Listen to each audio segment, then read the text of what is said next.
Quick programming announcement on top of what I just said. After this week, I am probably going to be transitioning more into simply talking all Bears all the time. Yes, I am going to inject some Cubs thoughts. They are a good baseball team. I do think they're going to be a playoff team. There's going to be plenty to talk about. Hopefully they make some noise in the postseason. Hopefully they get, if you listen to my first segment, Kyle Tucker right. But we all know what's coming here, people. The Chicago Bears. 17 games, hopefully more, deep into January to bring us into 2026. Whether you're a Sox fan, whether you're a Cubs fan, Blackhawks fan, I think we're all here for the Chicago Bears. We are all Chicago Bears fans. So programming note, I would anticipate next week, I'm probably going to bring you my season preview, my win total prediction, and give you all the breakdown that you need to get ready for the Chicago Bears season. The week after that, I'm going to do a Saturday night preview of Chicago Bears, Minnesota Vikings Week 1. Can you feel it? Did that get chills down your spine just thinking about it? Football is almost back. And I do want this to be a show about Chicago sports, and we're going to cover as much as we can, but I'm just letting you know that we're going to focus heavily on the Chicago Bears. So if you want great breakdowns, if you want my thoughts, if you want some good guests, I'm going to bring on some good people to talk to. Make sure you're tuning in to Sports Talk Chicago with Joey Christopoulos the rest of the season, especially if you want to get your Chicago Bears content.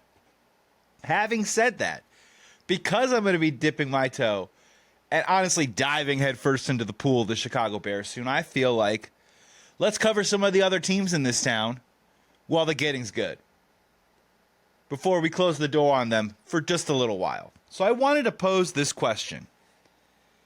If you're watching on YouTube, you can comment below about what you think the right answer is. And I want you to think about which franchise is in the healthiest position right now, and which franchise is going to be good fastest, and which franchise is going to take the longest to probably get back to a version of success that just has us excited about them again. And the three franchises I'm talking about in this town are the Chicago Blackhawks, the Chicago White Sox, and those Chicago Bulls. I don't think the answer is as cut and dry as you think, and I think the team that is furthest away from being a successful NBA franchise is the Chicago Bulls. Let's go through each team and let's make the case. Let's start with the Chicago White Sox, because you would think on paper, and especially if you know about what happened to them last year, being one of the worst teams ever in Major League history, and I've noticed with a lot of Sox fans this year that the White Sox are bad. But if you're not watching the games, if you're not paying attention, you would think that, well, this is just the same old terrible White Sox. This organization is the worst. I'm not going to argue with you that this organization needs a ton of work, especially all the way at the top to the ownership level. But I will tell you that this season, while albeit very bad, the Chicago White Sox are nowhere near the depravity, the depression, the desolation, and the destitute of what the Chicago White Sox were last year. Chicago White Sox last year had a manager who had failed up in life, who was a yes man, who had been a steward and a right-hand man and a high-ranking official for the Kansas City Royals for many years. They never promoted him to the Major League Manager. And he had a really good relationship with Jerry, and some of the other people in the organization got the job. Pedro Grifol was never going to succeed as a Major League Manager, and I'm safe to say it doesn't matter what the talent was going to be. So they had a tough manager, a manager that wasn't going anywhere, that didn't really know his players very well, that didn't know how to handle veterans, certainly didn't know how to develop younger players. And they had a team that was a crumbling core and was falling apart at the seams from a team that was competitive in 2020 and 2021, and yes, even 2022. And then the wheels fell off over the last two seasons. And they were gutting the roster, and the general manager was getting rid of players left and right. And they just didn't have the players ready to supplant that, or at least the players via trade to come in and take over for some of the guys that they were getting rid of. So the team was all-time bad. This year, though, A lot of those players, a lot of those prospects acquired in trades by Chris Getz and the Chicago White Sox are up at the big league level, have graduated. And I don't know what's going to happen. Baseball is a funny game. It is an incredibly tough sport. But I have generally liked what I've seen from a lot of these prospects and some of these young kids on this White Sox team. I like what I've seen from Miguel Vargas. I think has deserved the right to have another shot and maybe becoming more of a staple in the White Sox lineup for years to come next year. I think he deserves another chance. Chase Mydroth, I can't tell if he's a full-time starter on a really good team or he's a great utility man on a really good team, but he has earned the right and shot to take on the second base job for the team next year. Colson Montgomery, the up and down roller coaster season that he's had, he deserves to take over either at shortstop or at third base for the 2026 Sox. Kyle Teal, Edgar Carroll, both deserve to be behind the plate for the Chicago White Sox in 2026. And don't worry about who should be the starting catcher. They could easily split time, and some of them can DH, and both can get 110 to 120 starts next year. I want to see these guys play and develop. And then you have guys in the minors like Jacob Gonzalez, Caleb Boniber, Braden Montgomery more specifically, and maybe a couple years from now, Billy Carlson. They have pitchers that I want to see if they can develop and get a little bit more seasoning and become long-term major leaguers like Shane Smith, Sean Burke. They have a really interesting bullpen piece right now that could be a future closer. They might try and turn him into a starter, Grant Taylor. So I'm not saying all these players are the next core of the Chicago White Sox. In fact, probably maybe 50% of the people, or maybe less, that I just named will be. But you have seen positive developments from young players developing within the system. You've seen players that struggled in a previous iteration, now with new coaching and new analytics. And by the way, the White Sox finally have analytics. They're finally starting to see some results, and some kids are coming up. Look, maybe none of these players are all-stars, but I will tell you, how many times in your life has a prospect come up, struggled for 2 or 3 weeks, had to be sent back down, and didn't come back? That wasn't ready. How many times have you seen a player rip it up in AAA, come up in the major leagues, and is unable to stick because he's more of what they would call a 4A player? These White Sox prospects, better or worse, they are losing games, have come up and they have stayed up. They've gone through some struggles and they've bounced back. The other aspect that I think the Chicago White Sox are going to be more successful before the Chicago Bulls are going to be truly successful is obviously the management change.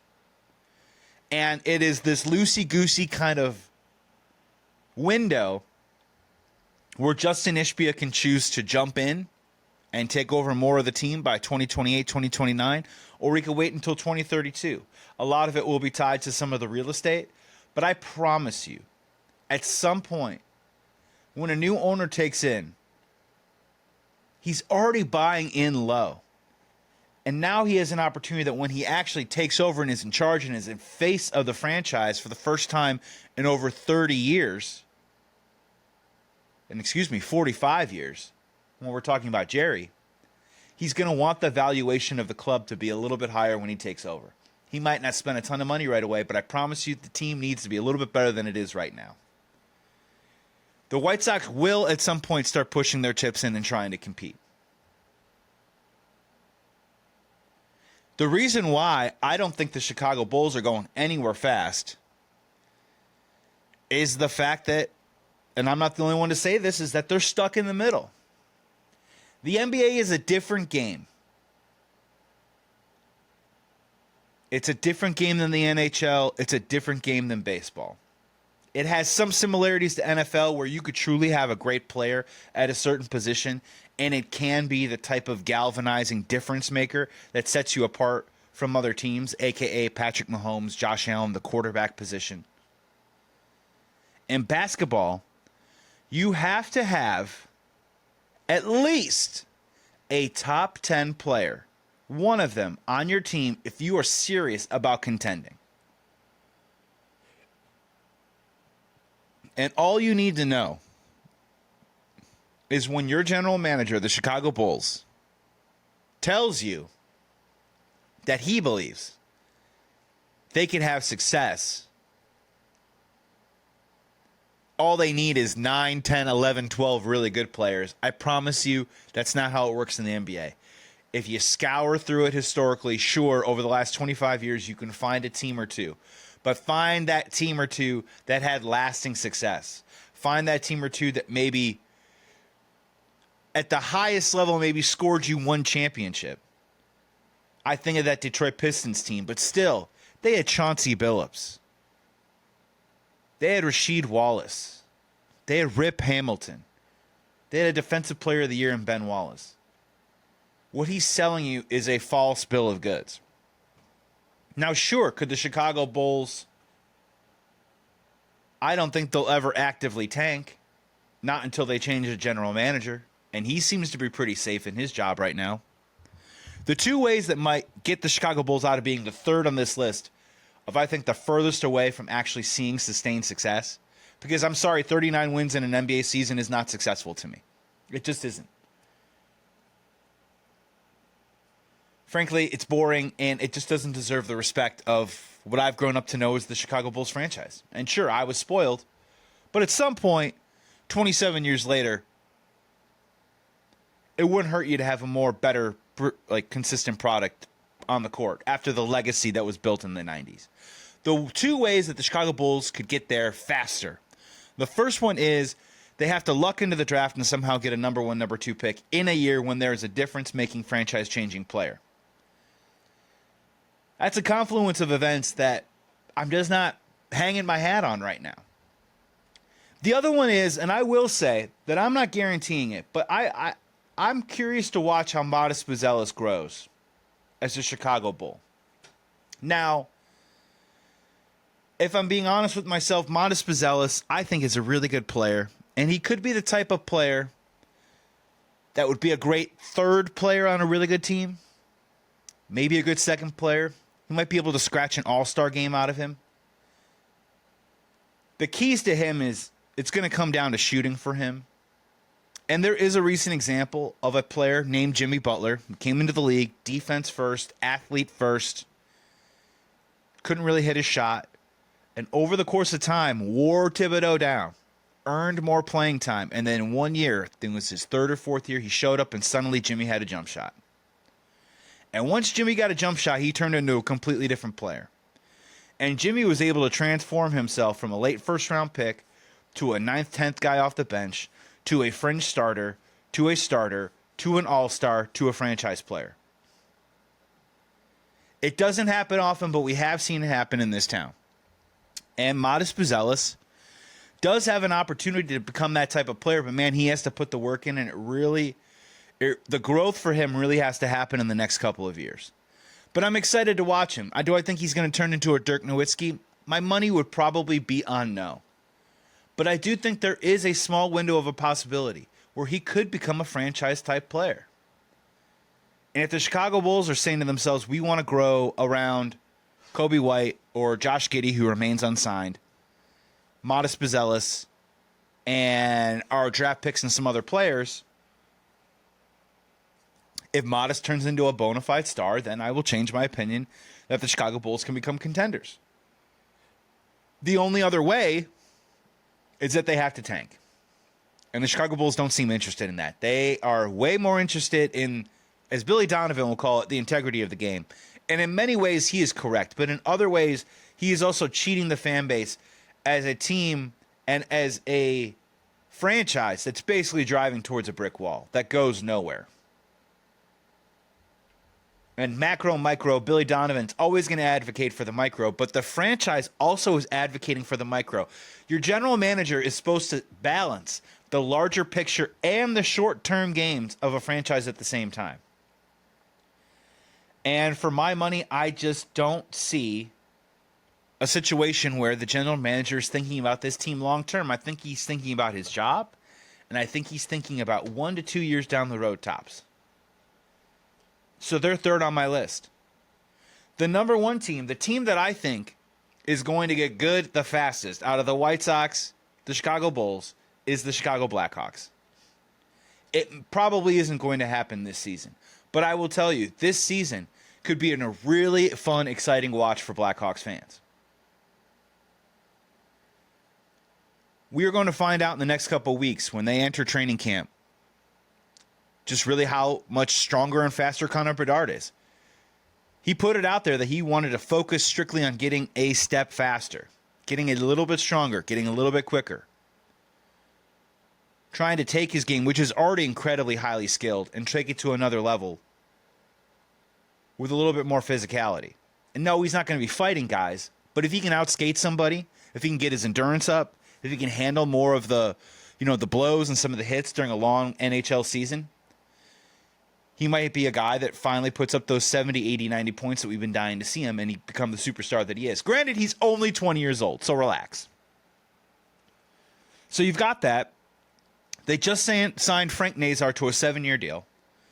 Frank Nazar, a player who's only played 55 games in the NHL, player, very high energy, incredibly fast skater, great personality. So I think the Blackhawks are trying to get ahead of it a little bit, and we'll see if it works. We've seen it in this town where the Chicago White Sox signed a bunch of guys before they really did anything, hoping that they would become good deals. The Luis Robert Jr. deal, health aside, became a really good deal for the Chicago White Sox. Eloy Jimenez, not so much. Yohan Moncada, not so much. But Frank Nazar, if he becomes the player that they think he's going to become, will be on an incredibly affordable contract for years to come that'll allow the Blackhawks to attack other areas. And that's their biggest problem right now, is going to be scoring goals this season.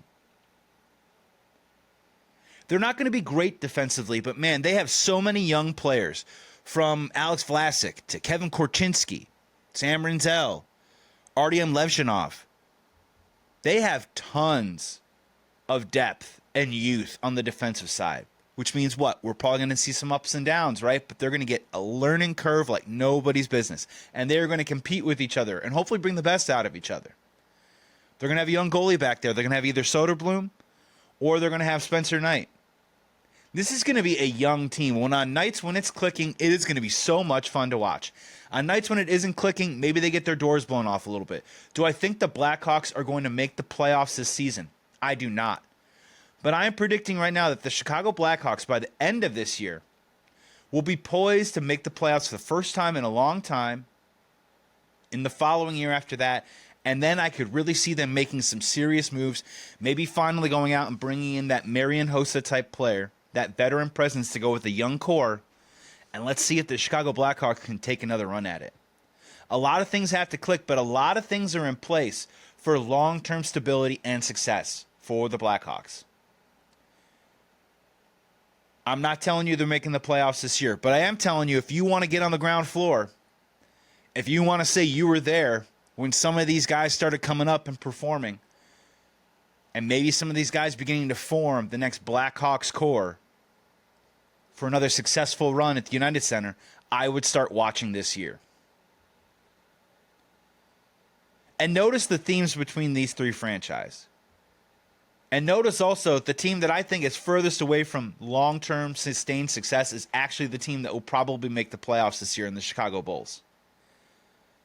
But you and I both know in this town in Chicago, we do not care about the play-in tournament.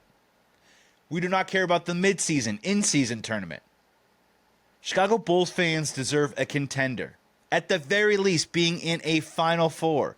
At the very least, maybe making an NBA Finals once in a while. They haven't done that in 27 years. They've been to one Eastern Conference Finals since 1998. Only one. They've only been to the second round a couple of times. And yes, they probably will be an 8-9 seed this year, but I think they're the furthest away from the type of success that Chicago sports fans deserve. Number 2 is the White Sox, just because they're going through a process right now that will be coupled and compounded with an owner that's going to come in and want to make his mark on the franchise.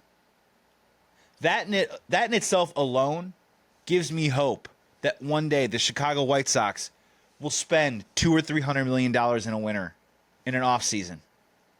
Spend $200 million on a player. Heck, spend $90 million on a player. I do think that day is coming. It may take a couple of years. Thank God we have the Cubs and the Bears right now. But I do think that day will come. And they do have some young players that I think one or two of them, or maybe some that we haven't even seen yet, are going to come up and stick and become fixtures in a Sox lineup that hopefully is competitive again. And then number 1 is the Blackhawks. Blackhawks, I do not think are making the playoffs this year. But if you're telling me the Blackhawks get to 70 or 80-ish points, that is a huge win. Young players learning on the fly, everyone getting a little bit better. If they get to 70 or 80-ish wins, especially with the new coach, Jeff Blashill, you know you're pointed in the right direction because, A, the young players are playing well. They're starting to get some of the taste of success. The head coach probably putting his stamp on the team. You feel pretty good about maybe getting some stability there. And you know what the most important part is? You have to get your superstar, Connor Bedard, out of this habit of losing every single night. And I'm going to stick with it. You can't waste years of a superstar's career. You got to be really careful with that. Luckily, Connor Bedard's only 20. But this year is the transition year, and after that, they need to start going for it. And that's why I think they are the closest to being the most successful franchise out of the Sox, the Bulls, the Blackhawks. It's the Blackhawks number 1. And honestly, by a decent margin. They might be a frustrating watch this year. They might be an exhilarating watch. They might go on a hot streak. They might go on a cold streak. But I'm going to be there for a ride because I'm going to watch some of these players, and I'm going to know deep down inside, I think these guys might be a piece of a core of a team that's going to compete in the next handful of years. And hopefully Connor Bedard is the one leading that charge.